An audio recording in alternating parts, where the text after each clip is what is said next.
মাথায় গুলি লাগলে খুলি ভেদ করে বা স্কাল ভেদ করে বুলেটটা ভেতরে ঢুকে যায়।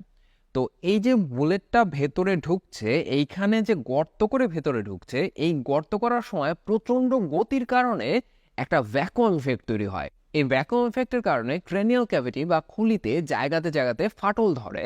তো এই ভ্যাকুয়াম ইফেক্ট আবার নির্ভর করে বুলেটটা কত বেশি শক্তিশালী। যত বেশি শক্তিশালী বুলেট তত বেশি ভ্যাকুয়াম ইফেক্ট এবং খুলিতে ফাটল ধরার পরিমাণও অত বেশি। একটা বুলেট বন্দুকের মধ্যে ঢোকানোর আগে যে অবস্থায় থাকে, এটা পুরোটা আসলে বুলেট না, শুধুমাত্র সামনের অংশটুকু বুলেট। আর এর পেছনের অংশটুকু দেয়া হয় সামনের অংশটুকু মানে বুলেটটাকে যথেষ্ট পরিমাণে গতিশক্তি দেওয়ার কাজে ব্যবহার করার জন্য। বুলেট সাধারণত লেড ধাতু থেকে তৈরি করা হয়ে থাকে, আর এর শেপটা করা হয় অ্যারোডাইনামিক। তার মানে হচ্ছে বন্দুক থেকে বের হয়ে লক্ষ্যবস্তু পর্যন্ত যাওয়ার সময় তার যতটুকু দূরত্ব অতিক্রম করতে হবে, এই সময় সে যতটুকু বাতাসের বাধা পাচ্ছে, এই বাধাটা যেন সব থেকে কম পায়, এরকম একটা শেপ দেওয়া হয়। আর বুলেটের পেছনের অংশের কেসিং এর মধ্যে থাকে মূলত গান পাউডার আর ছোট একটা প্রাইমার। বন্দুকের ট্রিগার যখন টানা হয় তখন ফায়ারিং পিন এই প্রাইমারে আঘাত করে, ফলে আগুনের স্ফুলিঙ্গ তৈরি হয়। এই স্ফুলিঙ্গ পাশে থাকা গান পাউডারে বিস্ফোরণ ঘটায়। এই বিস্ফোরণের কারণে সেখানে হাই প্রেসার গ্যাসের তৈরি হয়। এই গ্যাসই বুলেটের পেছনে প্রচন্ড রকম চাপ তৈরি করে, যার জন্য বুলেটটা এত বেশি গতিসম্পন্ন হয়। এখন আসুন দেখা যাক বুলেট শরীরে আঘাত করার পরে কি ঘটে।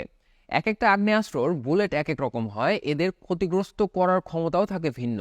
একটা বুলেটের আকার যত বড় হয় এবং এর গতি যত বেশি থাকে, সে তত বেশি শক্তিশালী হয় এবং এর ধ্বংস করার ক্ষমতাও থাকে অত বেশি। বুলেট শরীরের যে জায়গা দিয়ে প্রবেশ করে সেখানে একটা টানেলের মতো ক্ষতবিক্ষত রাস্তার মতো তৈরি হয়। আর এর মধ্যে যদি কোনো বোন পড়ে মানে হাড় পড়ে, সেক্ষেত্রে হাড়ে ফ্র্যাকচার তৈরি হয়। ভিন্ন ভিন্ন মানুষের শরীর যেরকম ভিন্ন, তেমনি তাদের ব্যথা সহ্যের ক্ষমতাও ভিন্ন। তবে যারা বুলেটের আঘাত এক্সপিরিয়েন্স করেছেন তাদের অনেকের মতেই বুলেট শরীরে ঢোকার পরে এক ধরনের বার্নিং সেন্সেশন বা জ্বালা পোড়ার মতো শুরু হয়। সেখান থেকে কিছুটা চাপের অনুভূতি হয় এবং তারপরে প্রচন্ড রকমের ব্যথা শুরু হয়। তবে এই এক্সপিরিয়েন্স ভিন্ন ভিন্ন আগ্নেয়াস্ত্রের ক্ষেত্রে ভিন্ন হতে পারে। যেরকম রাইফেলে যে বুলেট ব্যবহার করা হয় আর পিস্তলের মধ্যে যে বুলেট ব্যবহার করা হয়, এরা কিন্তু সেম না। রাইফেলেরটার সাইজ এবং শক্তি অনেক বেশি হয় পিস্তলের বুলেটের তুলনায়। তো তার মানে হচ্ছে রাইফেলের গুলি গানের গুলি থেকে অনেক বেশি ড্যামেজ করার ক্ষমতা রাখে এবং অনেক বেশি কষ্ট দেওয়ার ক্ষমতা রাখে। এছাড়াও বুলেট কতটা বিধ্বংসী হবে সেটা আরো কিছু ব্যাপারের উপর নির্ভর করে। প্রথম ফ্যাক্টর হচ্ছে গুলিটা আসলে লেগেছে কোথায়। যদি হাত বা পা এরকম কোনো জায়গাতে লাগে তাহলে তুলনামূলক ক্ষতি হওয়ার সম্ভাবনা একটু কম। আর যদি অ্যাবডোমিনাল এরিয়াতে অথবা বুকের কোথাও লাগে, সেই ক্ষেত্রে হচ্ছে আমাদের যে ইন্টারনাল অর্গান আছে, যেরকম লিভার, কিডনি, ফুসফুস, এই অর্গানগুলো ড্যামেজ হতে পারে এবং এর সাথে সাথে প্রচন্ড পরিমাণে ইন্টারনাল ব্লিডিং হতে পারে। শুধুমাত্র ইন্টারনাল ব্লিডিং এর কারণেও মানুষটার মৃত্যু হতে পারে। এখন ধরা যাক গুলিটা যদি পেটেও লাগে, সেক্ষেত্রে স্টমাক বা ইন্টেস্টাইনে যদি লাগে, মানে ভুঁড়ি বা এর নিচের নাড়িতে যদি লাগে, সেই ক্ষেত্রে ক্ষতিগ্রস্ত হওয়ার সম্ভাবনা তুলনামূলক একটু কম। তার কারণ হচ্ছে স্টমাক বা ইন্টেস্টাইনের ইলাস্টিসিটির পরিমাণ বেশি, মানে কিছুটা রাবারের মতো, যার জন্য গুলির শক্তি কিছুটা কমিয়ে দিতে ওরা সক্ষম। কিন্তু যদি কিডনি, লিভার এই সমস্ত কোনো অর্গানে লাগে তাহলে হচ্ছে তুলনামূলক ক্ষতি হওয়ার সম্ভাবনা অনেক অনেক বেশি। আর ফুসফুস হচ্ছে স্পঞ্জের মতো একটা অর্গান, খুবই সেন্সিটিভ। আপনি আঙ্গুল দিয়ে চাপ দিয়ে আসলে ফুসফুসটাকে স্ম্যাশ করে ফেলতে পারবেন। তো এর মধ্যে দিয়ে যদি গুলি প্রবেশ করে তাহলে হচ্ছে টানেলের মতো একটা বড় ক্ষত লাইন তৈরি হবে এবং এই জায়গাটাতে রক্ত আসার কারণে এইখানে রক্ত জমাট হয়ে যাবে এবং তার সাথে সাথে ইন্টারনাল ব্লিডিং হবে এবং এর সাথে সাথে শ্বাস প্রশ্বাস নেওয়া কষ্টকর হয়ে দাঁড়াবে। আর যদি বুলেটটা হার্টকে ক্ষতিগ্রস্ত করে অথবা হার্টের কোনো একটা অংশকেও ক্ষতিগ্রস্ত করে, সেক্ষেত্রে আসলে এই মানুষটাকে বাঁচানো খুবই কষ্টকর হয়ে যাবে। একটা বন্দুকের গুলি কতটা বিধ্বংসী হবে সেটা আরো নির্ভর করে কত কাছে থেকে গুলি করা হচ্ছে। খেয়াল করে দেখেন, বন্দুকের গুলি যেটা মানে বুলেট, ও কিন্তু অনেক ধারালো কোনো একটা জিনিস না, একটা মেটাল। এই মেটালটা এত বেশি বিধ্বংসী হওয়ার কারণ হচ্ছে এর মধ্যে থাকা গতিশক্তি, মানে প্রচন্ড গতিতে এটা যে আঘাত হানছে, যার জন্যই এই এত পরিমাণ ক্ষতিগ্রস্ত বা এত বিধ্বংসী হয়ে উঠছে। তো এই যে গতিশক্তি, এই গতিশক্তি কিসের উপর নির্ভর করে? এটা নির্ভর করে এই বুলেটের ওজনের উপর আর যেই বেগে এটাকে ছোড়া হচ্ছে সেই বেগের উপর। এখন ওজনের থেকে আবার বেগের প্রভাব বেশি। আপনি যদি বুলেটের ওজনটাকে দ্বিগুণ করেন, সেই ক্ষেত্রে দ্বিগুণ গতিতে এই বুলেটটা আঘাত হানবে।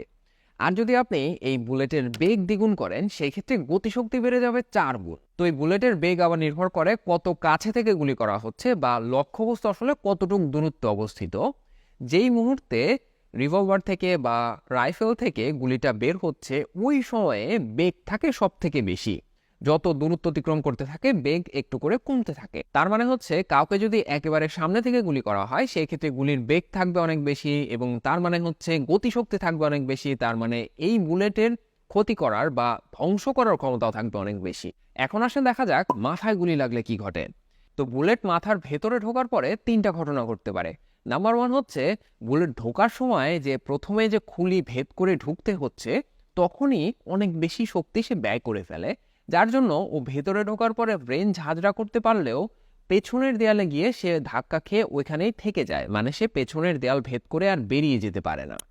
নাম্বার 2 হতে পারে যদি এই ঘটনা না ঘটে, বুলেটটা অনেক বেশি শক্তিশালী হয়, তাহলে ঘটনা নাম্বার 2 ঘটতে পারে।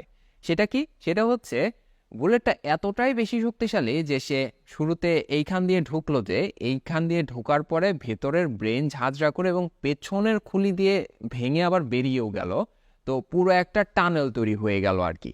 এই হচ্ছে দ্বিতীয় ঘটনা ঘটতে পারে। আর নাম্বার 3 যেটা হতে পারে সেটা হচ্ছে প্রথম এইখান দিয়ে ঢুকলো ঠিকই, খুলি ভেদ করে ঢুকতে পারলো এবং ভেতরের ব্রেন ঝাঁঝরা করলো, এরপরে তার অত বেশি শক্তি নাই যে সে পেছনের দেয়াল ভেদ করেও আরো বেরিয়ে যেতে পারবে, কিন্তু তার যথেষ্ট পরিমাণ শক্তি রয়ে গেছে। তো সেই ক্ষেত্রে যেটা করতে পারে, সে এদিক দিয়ে ঢুকে পেছনের দেয়ালে ধাক্কা খেয়ে আবার বাউন্স ব্যাক করতে পারে, মানে পেছনের দেয়ালে ধাক্কা দিয়ে বাউন্স করে সে সামনের দেয়ালে এসে অথবা অন্য যে কোনো একটা দেয়ালে গিয়ে আটকা পড়তে পারে। তবে এই 3 ঘটনার যেটাই ঘটুক, মাথায় গুলি লাগলে ওই মানুষটার বেঁচে থাকার সম্ভাবনা একেবারেই কম। খুব কম সংখ্যক রেকর্ড আছে পৃথিবীতে যে তারা আসলে মাথায় গুলি লাগার পরও বেঁচে ছিলেন। আর শরীরের অন্য জায়গাতে গুলি খেয়ে বেঁচে ফেরত আসার ঘটনা অনেক অনেক আছে। বাট এই যে গুলি খাওয়ার পর রিকভার করে ফেরত আসলো, এটা আসলে শুনতে যতটা আশার বাণী মনে হচ্ছে, বাস্তবতা আসলে এর থেকে অনেকটা ভিন্ন। অনেক মানুষের এক্সপিরিয়েন্স হচ্ছে গুলি খাওয়ার পরে যতটুকু কষ্ট হয় তার থেকে অনেক বেশি কষ্টের হচ্ছে এর পরবর্তী প্রসেসিং এবং রিকভারি প্রসেস। অনেকের ক্ষেত্রে দেখা যায় রিকভার করতে মাসের পর মাস লেগে যায়, আবার কারো কারো ক্ষেত্রে দেখা যায় কখনোই তারা আর ফুলি রিকভার করেন না বা স্বাভাবিক জীবনে ফেরত আসেন না।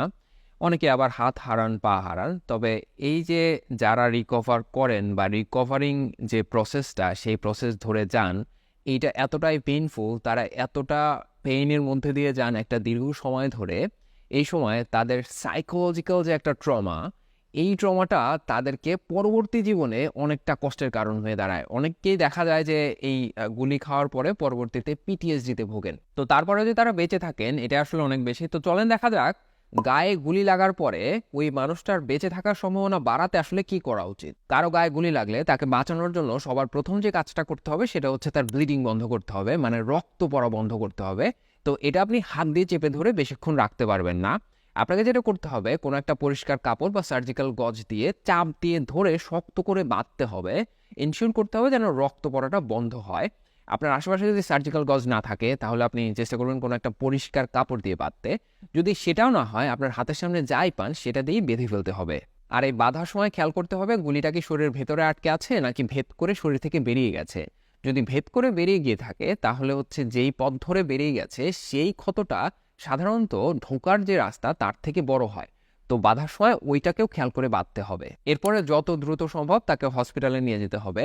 মনে রাখতে হবে আপনি তাকে যত দ্রুত হসপিটালে নিতে পারবেন তার বেঁচে যাওয়ার সম্ভাবনা অতখানি বেড়ে যাবে। আর এই রক্ত পড়া বন্ধ করাটা শুধুমাত্র গুলি লাগার ক্ষেত্রে না, যে কোনো ইনজুরির ক্ষেত্রে প্রথমেই খেয়াল করবেন কোথাও ব্লিডিং হচ্ছে কিনা বা রক্ত পড়ছে কিনা। সেই ক্ষেত্রে রক্ত পড়াটা বন্ধ করে দিতে হবে, তাছাড়া এই মানুষটার জীবন ঝুঁকির মধ্যে পড়ে যাবে। তো এই হচ্ছে অবস্থা। কারো গায়ে গুলি লাগুক এটা আসলে কখনোই কাম্য নয়। সে যেই মানুষটাই হন না কেন, যেই শ্রেণী, মত, দল বা যেই প্রফেশনেরই হন না কেন, সবাই ভালো থাকুন, নিরাপদ থাকুন। বেঁচে থাকলে আবার দেখা হবে কোনো এক ভিডিওতে। আসসালামু আলাইকুম।